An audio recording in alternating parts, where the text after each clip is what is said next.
ఎన్టీఆర్ కు పరిశ్రమలో ఎంతో మంది స్నేహితులున్న సంగతి తెలిసిందే.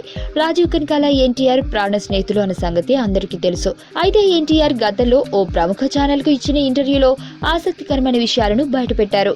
నా కోసం చాలా మంది ప్రాణాలు ఇస్తారు, కానీ నేను ప్రాణాలు ఇచ్చే స్నేహితులు చాలా తక్కువ మంది ఉన్నారు. కొడాలి నాని కోసం ప్రాణాలు ఇవ్వడానికైనా తను సిద్ధమని ఎన్టీఆర్ చెప్పాడు. కొడాలి నాని అంటే నాకు చిన్నప్పటి నుంచి చాలా ఇష్టం. నా నుంచి ఆయన ఎప్పుడూ ఏది ఆశించలేదని ఎన్టీఆర్ అన్నారు. టీడీపీ నుంచి వైసీపీలోకి వచ్చిన కొడాలి నాని ప్రస్తుతం గుడివాడ ఎమ్మెల్యేగా ఉన్నారు. జూనియర్ ఇచ్చిన సలహాతోనే నాని టీడీపీకి గుడ్ బై చెప్పి వైసీపీలో చేరారని అప్పట్లో పెద్ద ఎత్తున ప్రచారం జరిగింది.